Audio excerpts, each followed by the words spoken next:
प्रत्येक शिष्य का धर्म है कि अपने गुरु के नियम का, भाव का और उनकी आज्ञा का विस्तार करे।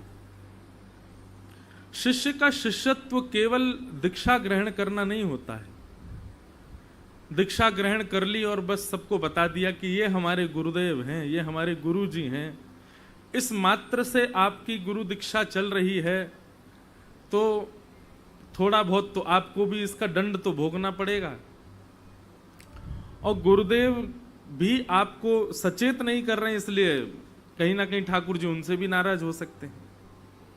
इसलिए प्रत्येक शिष्य को चाहिए अपने गुरु के नियमों का, अपने गुरु के भावों का विस्तारीकरण करे। यही शिष्यत्व होता है। जो शिष्य अपने गुरु की आज्ञाओं का विस्तार नहीं करता या गुरु के भावों का, गुरु की लीलाओं का विस्तार नहीं करता, निश्चित ही फिर सब लोग इधर देखो, सावधानी से कथा सुनो।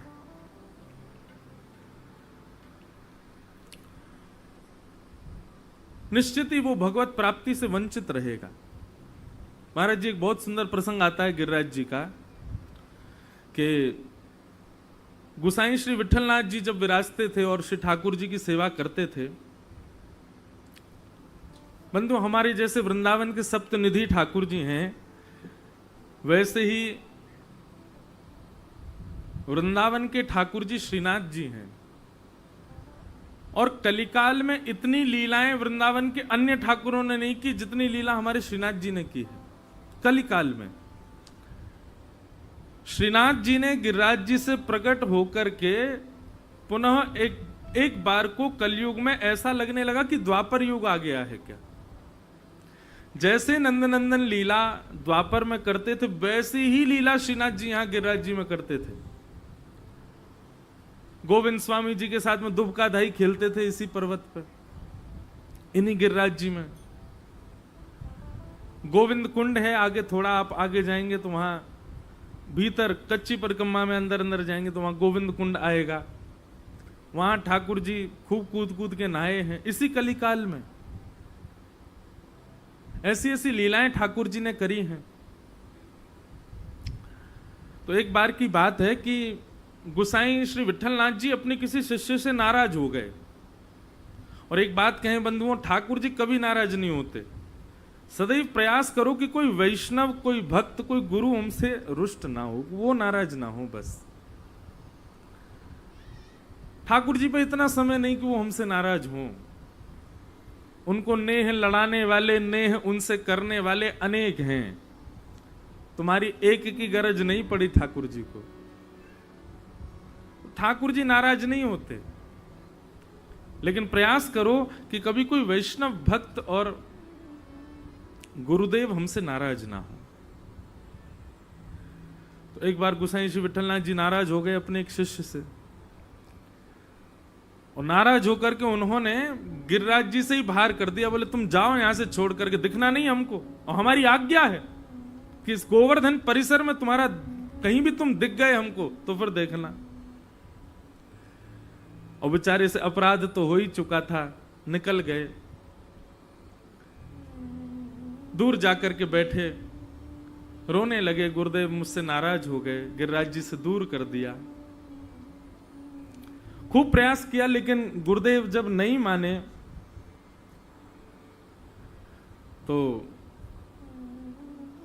भ्रमण करते करते आगरा चले गए। और वहां जाकर के उन्होंने जलेबी बनती हुई देखी, और जलेबी देखते ही महाराज मुंह में पानी आ गया।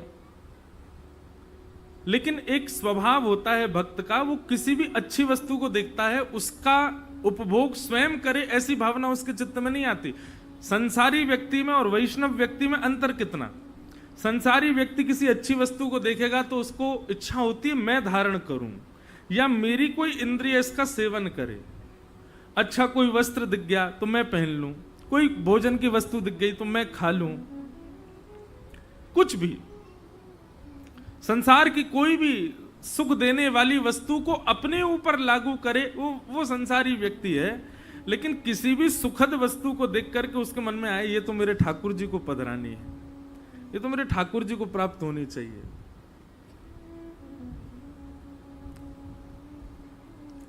ये वैष्णव का लक्षण है। ढकेल पर जलेबी बन रही थी, जलेबी बनती देख उनके मन में आया, अगर मैं गिरिराज जी में होता तो मैं भी जलेबी बनाता, जलेबी बना करके श्रीनाथ जी को भोग लगाता, ठाकुर जी पाते, कितना सुख मिलता।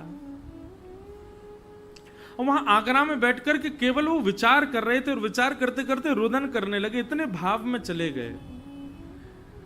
यहां श्री गुसाई श्री विठलनाथ जी ने उत्थापन का समय शाम को 4:30-5 बजे जैसे ही मंदिर का कपाट खोले, भीतर प्रवेश किया। जैसे ही भीतर प्रवेश किया तो श्रीनाथ जी की उठी हुई भुजा के ऊपर जलेबी रखी हुई थी। गुसाई जी बोले, जय जय, आज जलेबी तो बनी नहीं रसोई में और हमने आपको पधराई भी नहीं, जी आपकी भुजा में जलेबी कहां से आ गई? ठाकुर जी बोले, मेरे एक भक्त ने पवाई है। गुसाई जी बोले, कौन से भक्त ने पवाई है? और भैया ऐसा कौन सा भक्त आ गए हो जो कहीं से पवा रहे हो, आप यहां बैठ के पा रहे हो? हम भी तो वह भक्त के दर्शन करें, जामे इतनी निष्ठा, जाको इतनो प्रेम की वो दूर से पवा रहे हो और यहां पा रहे हो। और ये आचार विचार जो हमारे लिए यहाँ बना रखे हैं कि भैया हाथ खासा करो, वाक्य बाद में भोजन बनाओ, मुंह पे पट्टी बांध करके भोजन बनाओ, कहीं वाकी सुगंधी से भी जीभ में पानी नहीं आ जाए, और आदि आदि, ये सब जो नियम आपने हमारे काजे बना रखे हैं, इन नियमन को तोड़ करके कोई भक्त की जलेबी पा रहे हो? कौन सा भक्त है, एक नाम तो बताओ। तो वर्णन आता है, ठाकुर जी डर रहे हैं बतावे में, क्योंकि वो ये जाने जिनको इनने भगा दियो है। ठाकुर जी बोले, मैं ना बता रहा हूं। बोले, क्यों ना बता रहे? बोले, तुम नाराज हो जाओगे। गोसाई जी बोले, जय जय, मैं ना नाराज हूं, बताओ ना कौन सा भक्त है?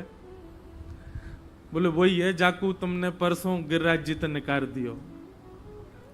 गोसाई जी खड़े हो गए। बोले, ठाकुर जी आपको पता हो मैंने कितना बड़ा अपराध किया, और वह अपराध को दंड यही है सके कि मैं वाकू अपनी नजरन से दूर करूं और आपसे भी दूर कर दूं। लेकिन आपको तो नेक समझ में ना आवे कोई बात, नेक में ऐसा हृदय कर लियो अपनो, कोई नेक आपको रिझा दे, सोई वा की तरफ आकर्षित रहते चले जाओ।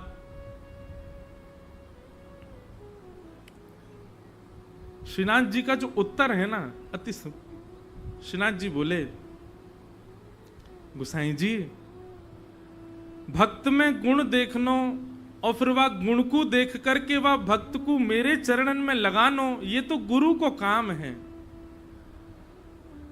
अब गुरु अपनी ज्ञान के बल से, अपने भाव के बल से, अपने जाप के बल से शिष्य को त्याग और स्वीकार दोनों करने में सक्षम होवे। लेकिन मैं कहा करूं, मेरा तो ऐसा स्वभाव है गयो है, मैं जाकू एक बार स्वीकार कर लूं, वाको कभी त्याग ना कर पाऊं। जो एक बार मेरो है जाए ना, मैं फिर चाहे वो कितनों गलत करे, मैं वाको त्याग ही ना कर पाऊं, ये मेरा स्वभाव है। गुसाई जी घुटनों पर बैठ गए, खूब रोए ठाकुर जी के आगे। ठाकुर जी कभी किसी का त्याग नहीं करते बंधु। वो बात अलग है कि हम ठाकुर जी के आगे पड़े ही नहीं, हम उनके स्वीकार के योग्य बने नहीं। एक बार पकड़ कर के कोई को छोड़ा हो, ऐसा मैंने दूर दूर तक कहीं ना देखो। ठाकुर जी कभी त्याग नहीं करते। और कभी ठाकुर जी को क्रोध आता भी है ना किसी के अपराध पर, या किसी विशेष रूप से तो किसी भक्त का अपराध करो तो ही ठाकुर जी नाराज हो में, तो वहां में भी ठाकुर जी अगर नाराज हो में तो बस विरह दे सकें, कोई वैष्णव से आपको डांट पड़वा सकें, लेकिन स्वयं आपसे कुछ नहीं कहेंगे, क्योंकि ठाकुर जी को स्वभाव है वो कोई को त्याग ना करे। हे गुसाई जी, ये तो आपको स्वभाव है, ये आपको स्वरूप है। आप गुरु हो, आप आचार्य हो, आप कोई को त्याग भी कर सको, कोई को अंगीकार भी कर सको, पर मैं तो, मेरा तो स्वरूप ही ऐसा बनो है कि मैं जाकू एक बार स्वीकार कर लूं, फिर वाके अनंत दुर्गुणन को न विचार करते हुए वाको कभी त्याग ना कर पाऊं, ये मेरा स्वरूप है। गुसाई जी ने तुरंत उस वैष्णव को बुलाया और बुला करके पुनः सेवा प्रदान करी, और फिर से गिरिराज जी में उसको सेवा में रखा। कैसे ठाकुर जी कितने सीधे हैं, बहुत सरल हैं ठाकुर जी। तो गुरु प्रसन्न,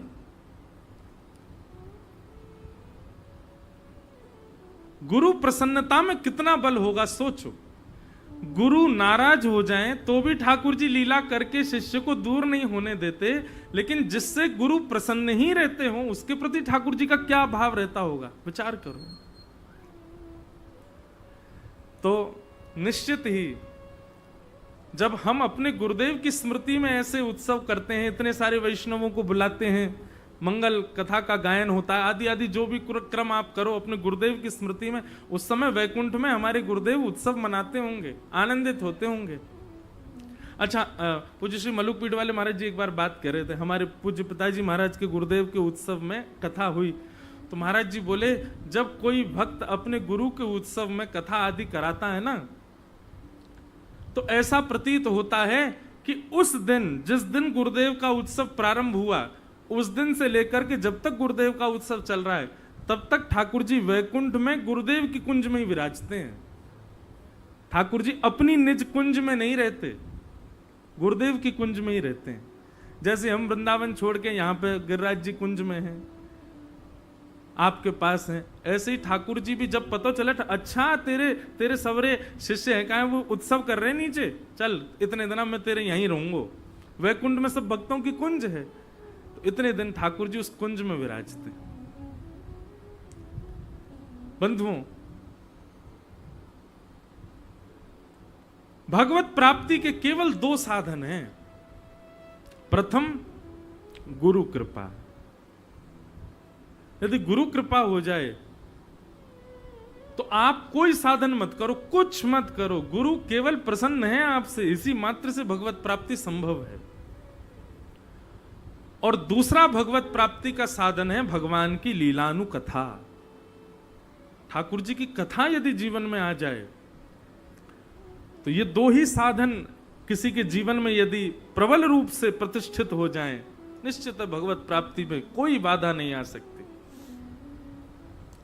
तो ऐसे गुरुदेव के उत्सव के स्वरूप में हम आप सब लोग यहाँ पर आनंदित हो रहे हैं, बढ़िया प्रेम से ठाकुर जी का, रसिक बिहारी लाल जी का दर्शन कर रहे हैं, श्री राधा रसिक बिहारी और इतने सारे वैष्णव यहाँ पर आ रहे हैं।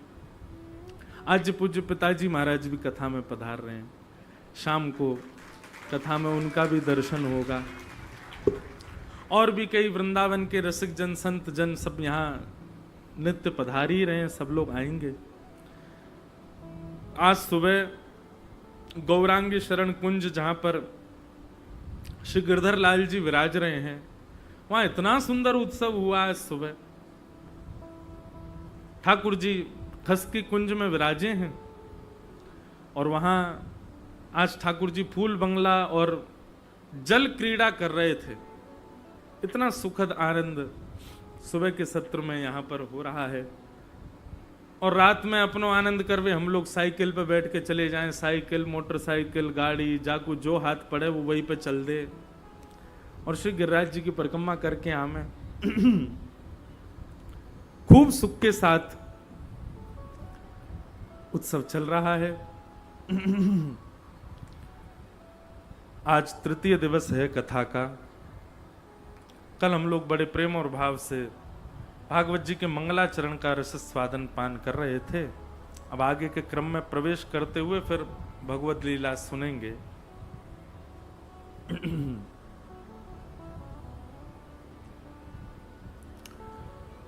श्री सूत जी महाराज सौनकादि ऋषियों को प्रश्नों के उत्तर दे रहे हैं। इसी बीच उन्होंने भागवत जी के निर्माण का, भागवत जी की रचना का हेतु बताया। कैसे भागवत जी की रचना हुई। श्रीमद् भागवत। इदं भागवतं नाम पुराणं ब्रह्म संहितं उत्तम श्लोक चरितं चकार भगवान ऋषि। एक बात बहुत हमारी ध्यान से सुनिएगा सब लोग। थोड़ा बहुत एक अनुभव आया है मन में कि सेवा तो हम बड़े भाव से कर रहे हैं, कथा भी हम बड़े भाव से सुन रहे हैं, धाम भी हम बड़े भाव से आ रहे हैं, हमसे कोई अपराध ना बने, इन सब चीजों का भी भान रखते हैं। पर एक चीज में थोड़ी सी कभी कभी देखने में ऐसा लगता है कि शायद हम लोग कमी छोड़ रहे हैं, और वो क्या है? अब इसको चाहे आप ध्यान कहो, चाहे इसको आप मानसी कहो, चाहे इसको आप चिंतन कहो, कुछ भी कहो, इसमें थोड़े से हम कम निपुण हैं।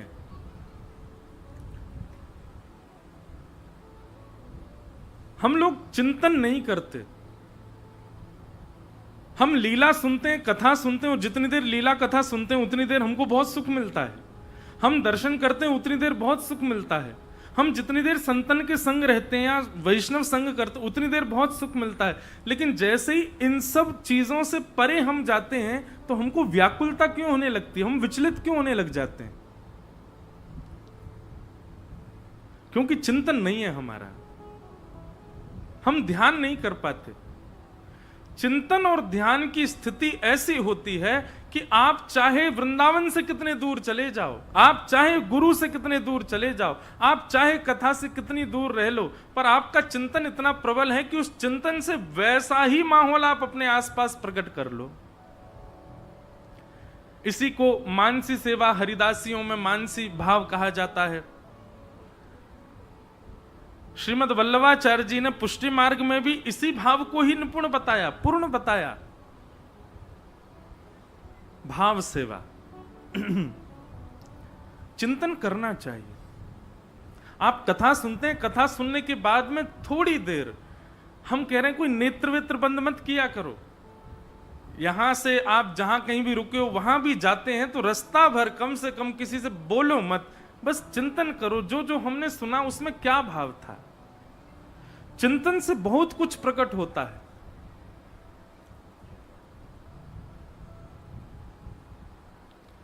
श्री वेदव्यास जी महाराज ने चिंतन से ही श्रीमद् भागवत को प्रकट किया। भागवती नहीं, समस्त वेद पुराण उपनिषद सब चिंतन से ही प्रकट हुए। चिंतन।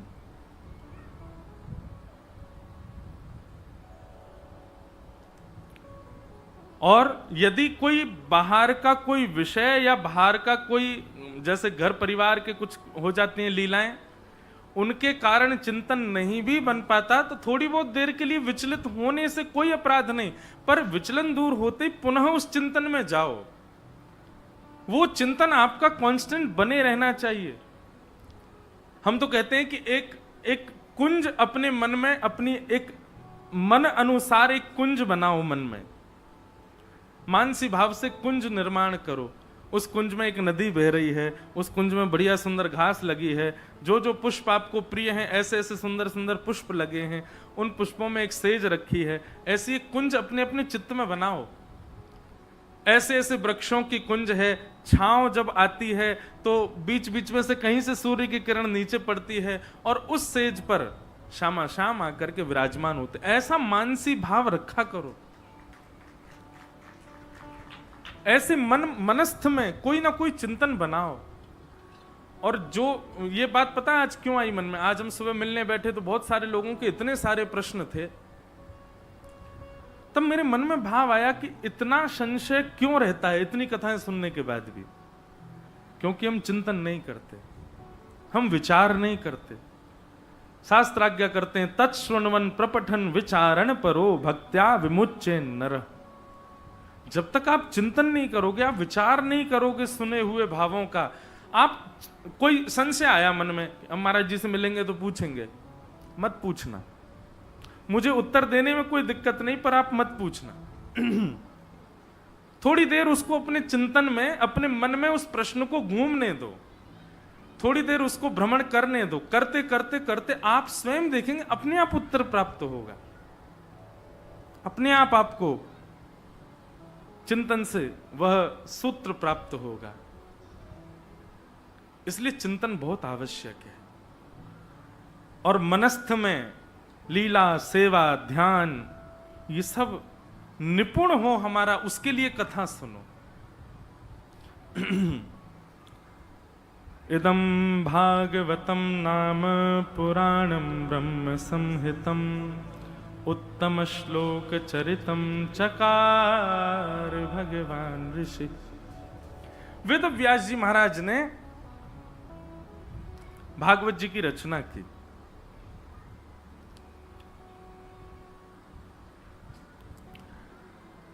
हमारे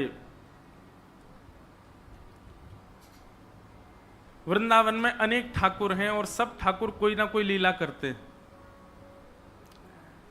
श्री हरिदास परंपरा में ही श्री गोरीलाल कुंज है वृंदावन में, और वहां के श्री गोरीलाल ठाकुर जी इतने अद्भुत ठाकुर जी हैं। आप में से कितने लोगों ने दर्शन किए गोरीलाल जी के? सब ने नहीं किए होंगे या अपने परंपरा वालों ने किए होंगे। वो ठाकुर जी विराजमान भी ऐसी जगह पर हैं कि हर कोई वहां पहुंच ही नहीं पाएगा। लेकिन सुनो, वृंदावन आके क्या करते हो आप? केवल बिहारी जी को रास्ता पता, वहीं चले जाओ। राधा वल्लभ जी, अरे जो नहीं पता वहां जाओ, उन स्थानों को ढूंढो। श्री गोरीलाल कुंज जाइएगा, वहां दर्शन करो। अब कहाँ है ये तो हम अब क्या बताएं, अपने आप ढूंढो, मेहनत करो वृंदावन जाके। तो ठीक करो भैया, अजीब सी आवाज आ रही है। तो गोरीलाल ऐसे ठाकुर जी हैं। महाराज जी, पूज्य श्री गोरीलाल कुंज वाले महाराज जी से सुनी हुई चर्चा है। गोरीलाल बिहारी जी जो हैं वहां पर, अब इस नाम का अर्थ क्या? गोरीलाल मतलब, अब सामान्यतया अर्थ करने वाले तो ये कहेंगे गोरी कौन है, बोले कि किशोरी जी हैं, और लाल कौन है, बोले ठाकुर जी हैं। पर ये नहीं है अर्थ इसमें। गोरी लाल बोले लाल जी जहां गोरी बन के बैठे हैं, मतलब जहां किशोरी जी के रूप में बैठे हैं, वो गोरी लाल। वहां पर कृष्ण रूप में श्री किशोरी जी हैं और किशोरी जी के रूप में ठाकुर जी हैं, इसलिए गोरी लाल। लाल जी गोरी बन करके विराजमान है। अच्छा जी, गोरी लाल केवल गोरी लाल कुंज में ही नहीं है, वृंदावन के सबरे ठाकुर जी गोरी लाल हैं। एक भी ठाकुर, राधारमण जी देखो, जब श्रृंगार करेंगे तो अपने बाम श्रृंगार में अपने शीश पर निश्चित किशोरी जी का स्वरूप धारण करेंगे, चोटी धारण करेंगे। बिहारी जी को जाकर के तो लहंगा फरिया पहनेंगे। इस सबरे लाला गोरी बने हुए हैं। जिस प्रकार अपने गुरु की प्रसादी को शिष्य धारण करता है, ऐसे वृंदावन में जितने भी हमारे लाल जी हैं सबरे गोरी बने हुए हैं, सब किशोरी जी की प्रसादी धारण करते हैं। तो गोरी लाल ठाकुर जी, गोरी लाल बिहारी जी, रसिक त्रिवेणी है वहां पर, बहुत सुंदर स्थान है। उस स्थान पर निश्चित जाइएगा। तो वहां का एक लीला दर्शन है, बहुत सुंदर दर्शन। महाराज जी एक बार सुना रहे थे कि हरिदास परंपरा के चौथे आचार्य श्री नरहरि देव जी, जिनको ठाकुर जी प्राप्त हुए श्री गोरीलाल जी, उनको कैसे प्राप्त हुए? श्री नरहर देव जी एक दिन सो रहे थे, तो सोते सोते स्वप्न में उनको ये दर्शन हुआ कि ठाकुर जी किशोरी जी के रूप में खड़े हैं और किशोरी जी ठाकुर जी की तरह वंशी बजा रही हैं। ठाकुर जी तो गोरे गोरे लग रहे हैं, किशोरी जी सांवली सांवली लग रही हैं। ये उनको स्वप्न में दर्शन हुआ। और जब स्वप्न में दर्शन हुआ तो स्वप्न जब खुला तो उठ करके इतने व्याकुल हो गए, बेचैन हो गए, ठाकुर जी से प्रार्थना करने लगे। बोले, नाथ आप इतने प्यारे लग रहे, इतने सुंदर लग रहे, कृपा करो या दास के ऊपर और यहां पधारो, सेवा प्रदान करो। रोज यही प्रार्थना करते कि वो स्वप्न मुझे दोबारा आवे, वो स्वप्न में मुझे वो जो दर्शन हुआ वो मुझे बार बार दिखे। पर ठाकुर जी ने एक दिन स्वप्न में प्रकट होकर के आश्वासन दिया कि चिंता नहीं करो, हम जल्दी आएंगे आपके यहां।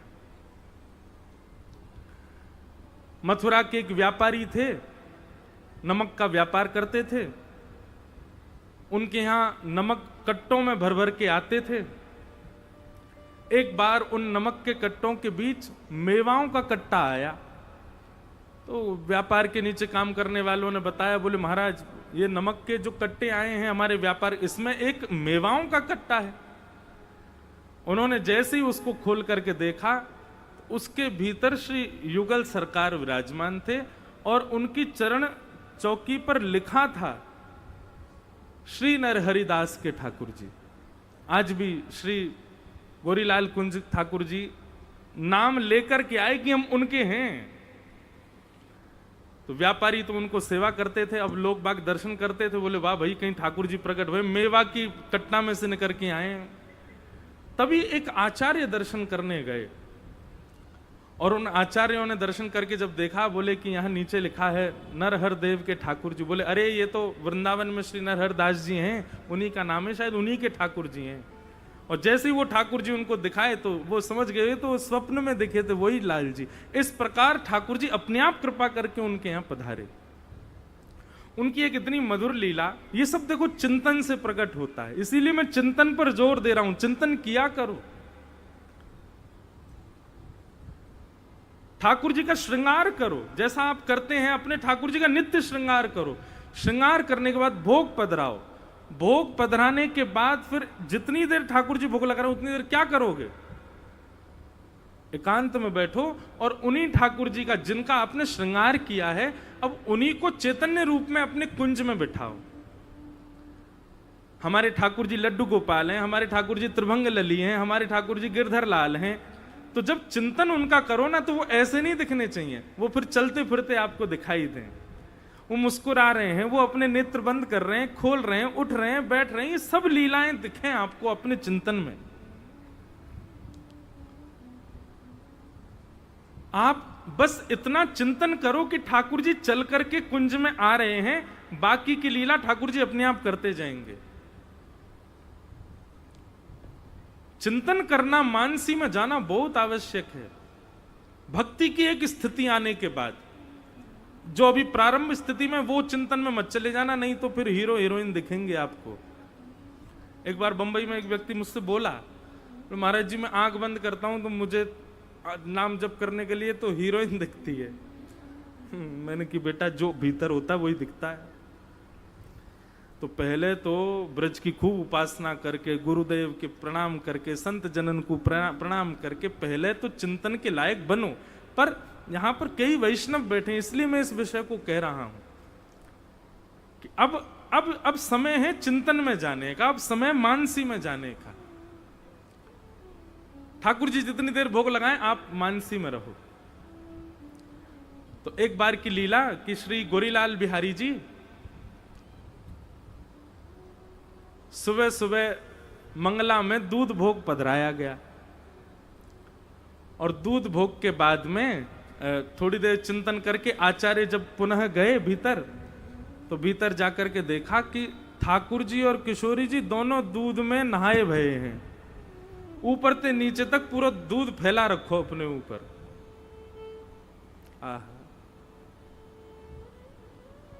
ठाकुर जी नथनी पहनते हैं वहां पे, और किशोरी जी ठाकुर जी के रूप में।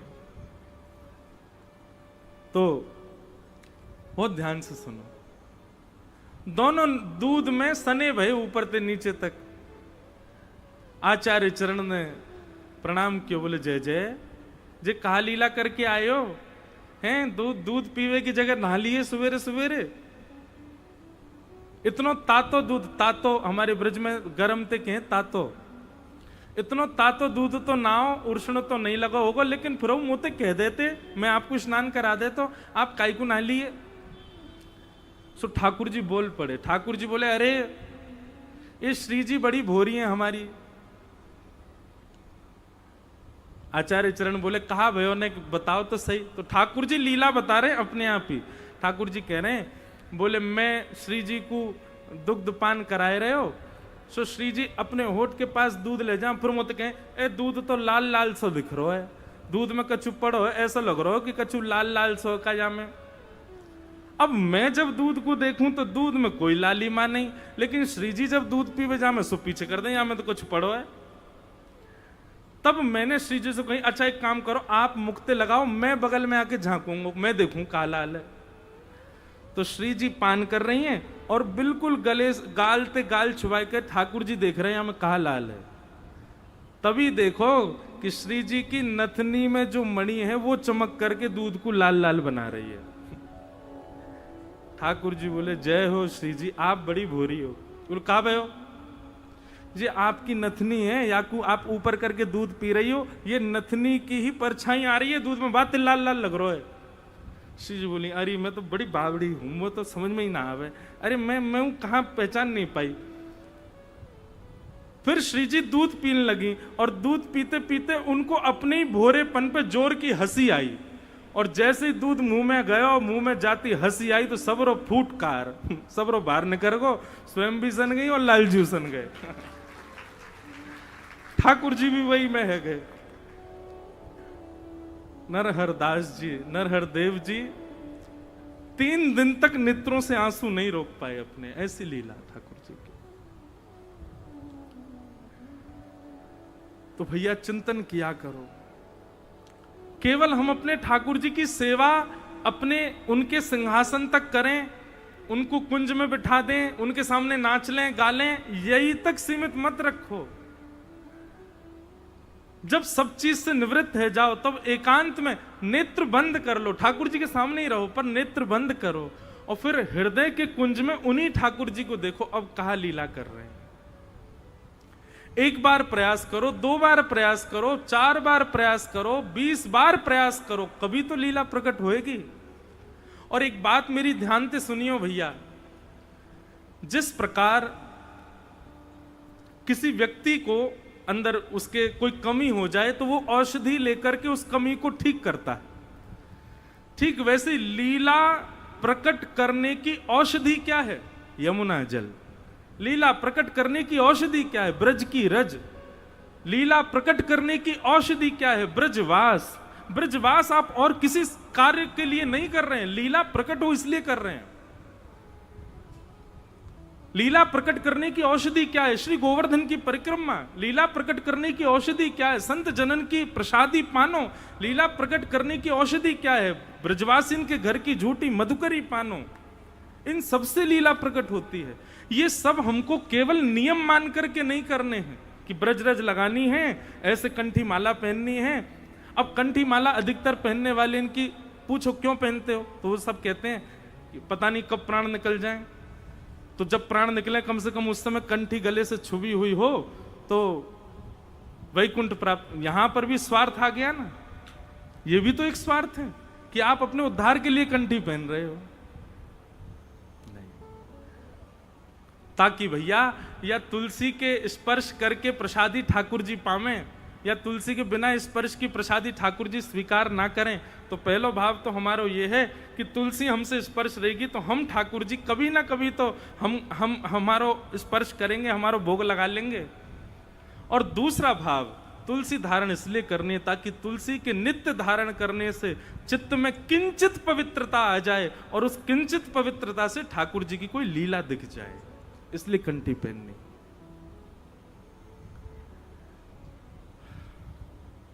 चिंतन नित्य करो। हमारी किशोरी जी बड़ी भोरी हैं, एक पद में गायो करूं कभी कभी कथा में, कैसी भोरी हैं हमारी लाडली जो।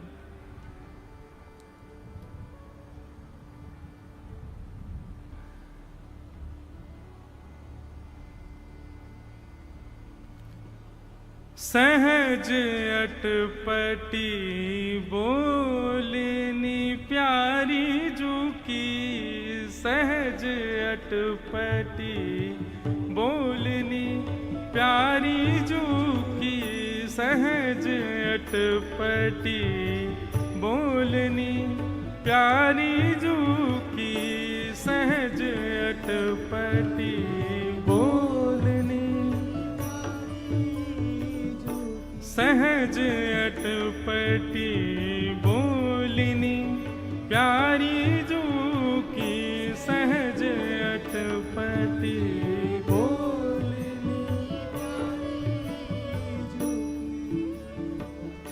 हो पिए तुम उर्वस कौन तिय, हो पिए तुम उर्वशी कौन तिय, पहरे नील निचोरनी प्यारी जू की, सहज अटपटी बोलनी प्यारी जू की, सहज अटपटी बोलनी प्यारी जू की, अटपटी बोलनी।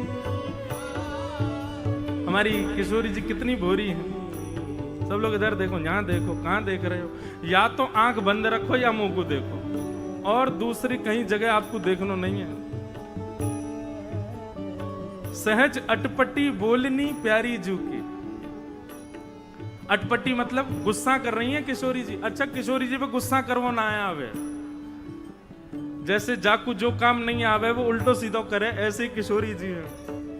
जब लाल जी पे गुस्सा करें तो गुस्सा करती करती बोलेंगे अच्छा आओ यहाँ पे बैठ जाओ। तो पसीना काहे को आ रहे हैं? ललता कहे गुस्सा कर रही हो कि पसीना साफ कर रही हो? गुस्सा में हो, काहे को पसीना न पहुंच रही हो? अच्छा पसीना ना पहुंचने वरना ठीक है दोबारा लगाए दो। किशोरी जी पे आवे ना है गुस्सा कर वो, इसीलिए अटपटी। अटपटी मतलब कभी तो अच्छी भी बोल दें और कभी गुस्सा करवे को केवल प्रयास करे लेकिन आवे ना है उन पे। सहज अटपटी बोलनी। काय बात पे नाराज हैं भैया? बोले आज लाल जी एक नीली नीली मणि पहन करके आए हैं, और वह नीली मणि को देख करके किशोरी जी गुस्सा है रही है। हो पिए तुम उर बसी कौन तिए। लालन, ये आज आपने अपने हृदय में कौन सी गोपी के चित्र से अंकित मणि की माला पहनी है? किशोरी जी कह रही है या मणि में गोपी को चित्र बनो भयो जो तुमने गले में पहन रखी का है। कौन सी गोपी है ये? ठाकुर जी ने अच्छा जे बोले हाँ। अब किशोरी जी गुस्सा कर रही हैं और कहा कह रही हैं देखो तो सही कैसी गोपी है ये। हम हूते गुण रूप सुंदर, हम हूते गुण रूप गुण सुंदर, हम हूते गुण रूप सुंदर, हम हूते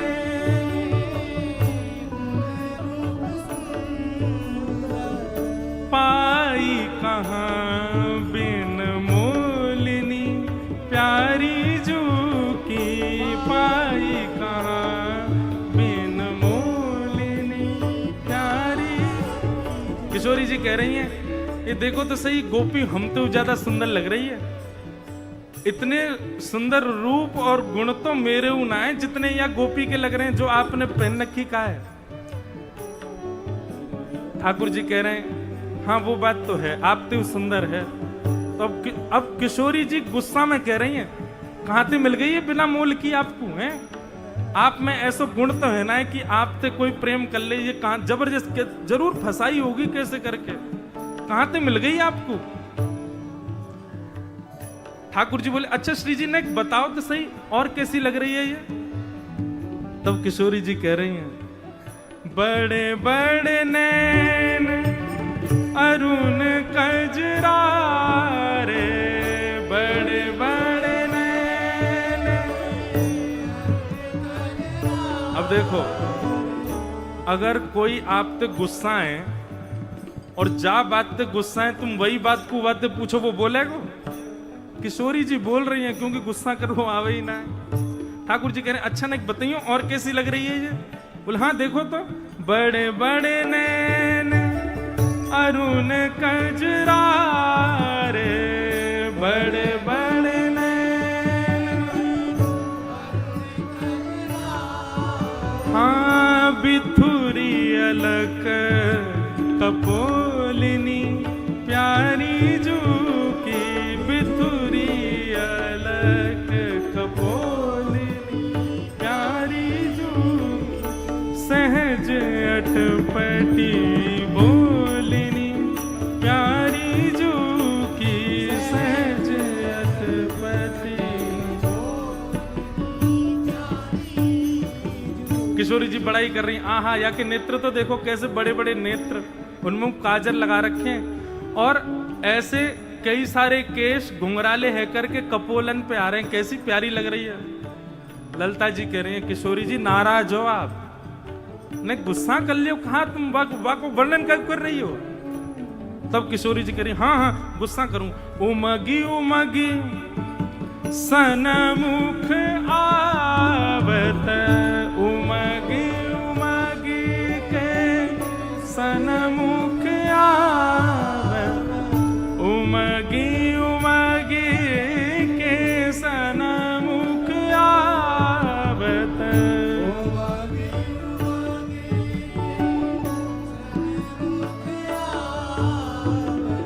मन भावत कर किलोलिनी प्यारी जू की मन भावत कर किलोलिनी प्यारी जू सहज अटपटी बोलिनी प्यारी जू की सहज अटपटी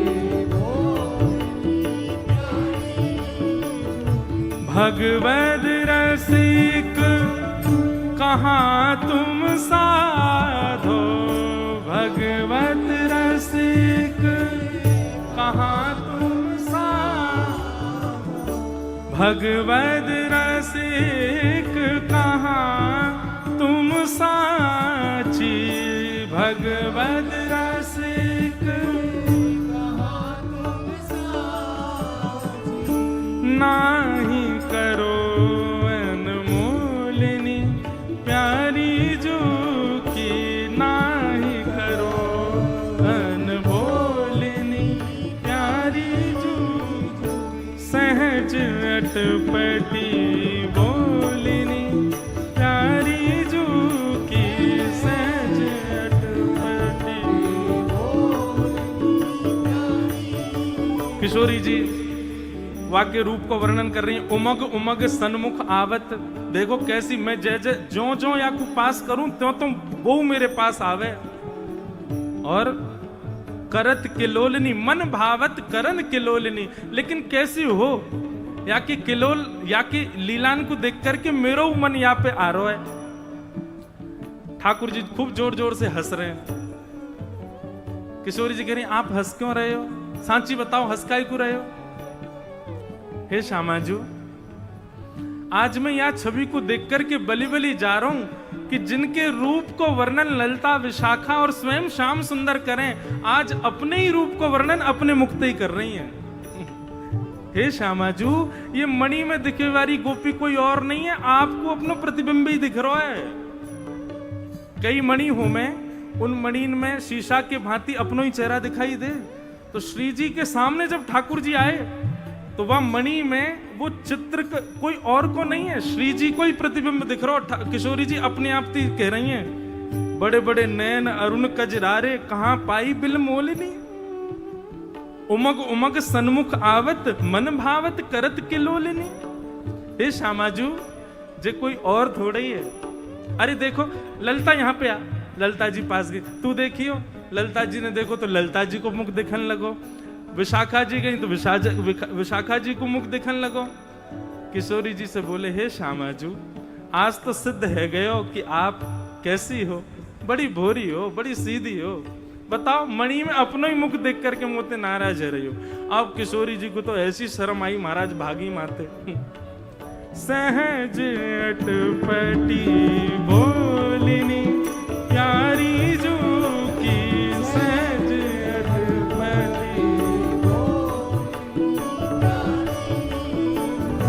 सहज अटपटी बोलिनी प्यारी जो की सहज अटपटी बोलिनी। बोलो वृषभानु दुलारी की। ऐसी हमारी श्यामाजू। अब ये सब भाव क्या है बंधुओं? ये सब चिंतन के भाव हैं, ये सब मानसी के भाव हैं, ये सब विचार किए भय भाव हैं।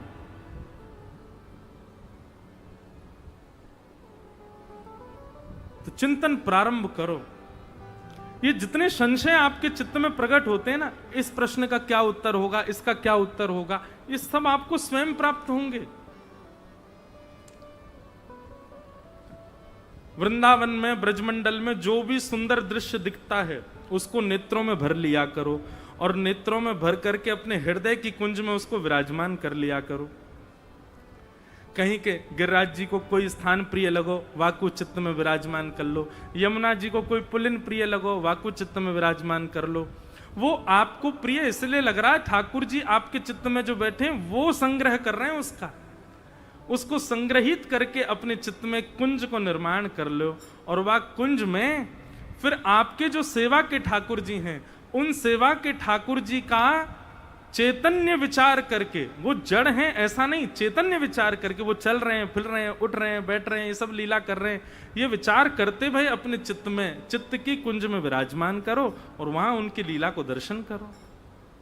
ये कहने सुनने में जितनी आसान लग रही है, आसान है तो नहीं, पर करना चाहिए, प्रयास करो। ब्रज यदि प्राप्त हो रहा है तो खाली मत बैठे रहो यहाँ पे, अब या भाव में प्रवेश करो, चिंतन में जाओ, लीला में जाओ, भाव में जाओ। और उसकी पुष्टि कैसे होगी? तो सत्संग में आओ, कथा में आओ, वैष्णव जनन के पास जाओ, उनके बीच की चर्चा श्रवण करो, उससे ये कार्य और सिद्ध होगा।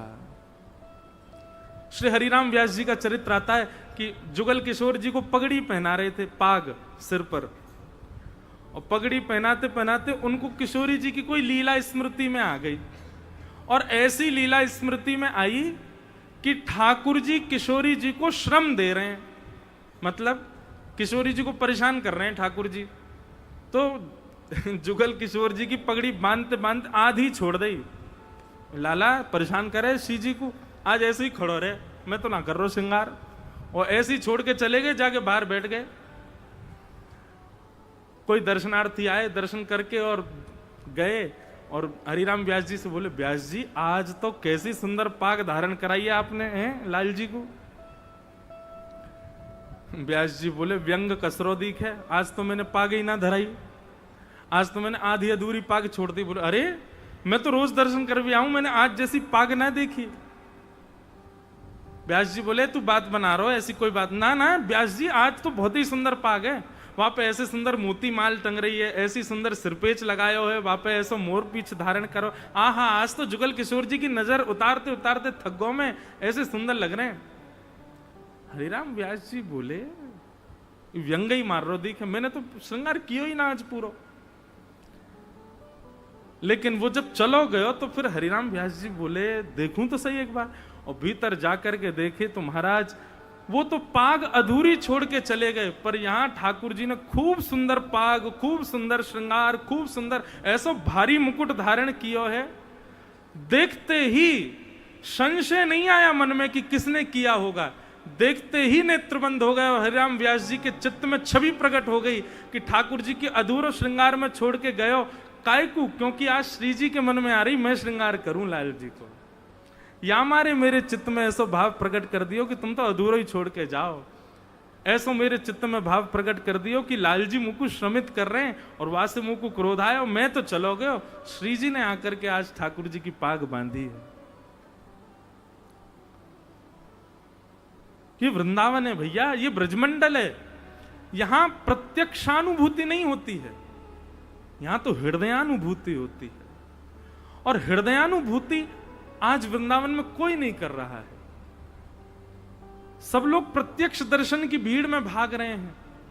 कम से कम एक जगह से ही पहल शुरू हो जाए, हमारी कथांति शुरू हो, आप लोग भी प्रारंभ करो। अब प्रत्यक्षानुभूति के साथ साथ अब हृदयानुभूति करो।